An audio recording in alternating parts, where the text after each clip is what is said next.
మనం చేసిన పాపాలు మాసిపోయే జగన్నాథుడి అసలైన కథ తెలుసుకోండి. ఒళ్ళు గబ్బురుపరిచేలా ఉంటుంది. మనసు ప్రశాంతంగా ఉంచి శ్రద్ధతో వినండి. విన్నాక ఒక అద్భుతం మీలో కలుగుతుంది. జగన్నాథ స్వామి పూరి ఎందుకు రావాల్సి వచ్చింది? ఆయన చెక్క బొమ్మలో ఎందుకు ఉండాల్సి వచ్చింది? అలాగే ఇప్పటికీ జగన్నాథ స్వామి హృదయం పూరిలో ఉందా? ఇవన్నీ ప్రశ్నలకు సమాధానం ఈ కథలో దొరుకుతాయి. ఒడిశా ప్రదేశంలో శంబరరాజు అనే గిరిజనుడు విష్ణు రూపమైన నీలమాధవుణ్ణి ప్రతిరోజు రహస్యంగా పూజించేవాడు. ఈ విషయం తెలుసుకున్న ఉద్దాయనిరాజు కుమారుడైన విద్యాపతి ఆ దేవుణ్ణి దర్శించాలని శంబరరాజు ఇంటికి వచ్చాడు. కానీ శంబరరాజు అనుమతించడు.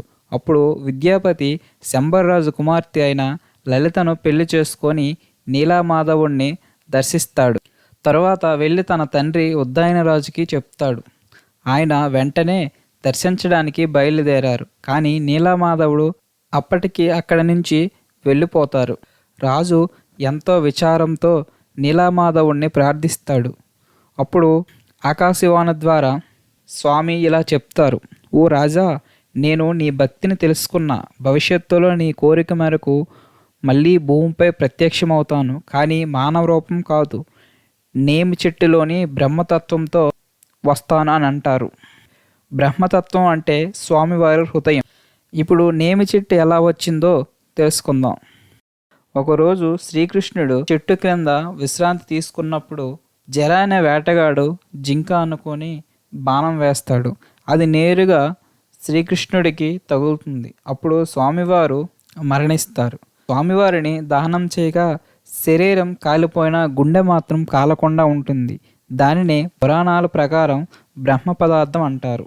అనేక ఏళ్ల తర్వాత ఈ బ్రహ్మ పదార్థం నేవ చెట్టులో తేలుతూ పూరి సముద్ర తీరానికి వస్తుంది. ఆ చెట్టును చూసిన రాజు మనసులో ఏదో ఒక గొప్ప శక్తి ఉందని అనిపించి అక్కడే ఆలయం నిర్మించాలని నిర్ణయించుకుంటాడు. అప్పుడు జగన్నాథుడు, బలభద్రుణ్ణి, సుభద్రమ్మ విగ్రహాలని చెక్కడానికి ఒక శిల్పకారుడిని పిలుస్తారు. అయితే శిల్పకారుడు ఒక ఒప్పందం చేస్తాడు. మీరు నా పని జరుగుతున్నంత వరకు లోపల చూడకూడదు. చూసిన వెంటనే నేను ఆ పని ఆపేస్తానని అంటారు. అయితే రాజు మధ్యలో శబ్దమేమీ లేదని, శిల్పకారుడు మరణించాడేమోనని అనుకొని తలుపు తోస్తాడు. అప్పటికి విగ్రహాలు పూర్తవకుండానే శిల్పకారుడు మాయమవుతాడు. అలా సగం చెక్కిన విగ్రహాలు చేతులు లేకుండా బ్రహ్మ పదార్థంతో జగన్నాథుడి రూపంలో పూరిలో నిలిచిపోయాయి. ఈ బ్రహ్మ పదార్థం కొన్నేళ్లకి మార్చుతూ ఉంటారు.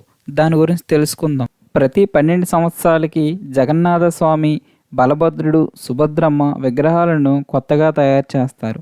అదే సమయంలో బ్రహ్మ పదార్థం కూడా ఒక విగ్రహం నుండి మరొక విగ్రహానికి రహస్యంగా మార్చుతారు. ఈ మార్పు అర్ధరాత్రి పచ్చని దీపాల మధ్య జరుగుతుంది. ఈ సేవలో కేవలం 4 ప్రధాన అర్చకులు మాత్రమే పాల్గొంటారు. వీళ్ళు 11 రోజుల ముందు నుండి ఉపవాసం, బ్రహ్మచర్యం, మౌనం పాటించి ఉండాలి. అలాగే వీళ్ళు పుట్టుకతో అర్చక కుటుంబానికి చెంది ఉండాలి.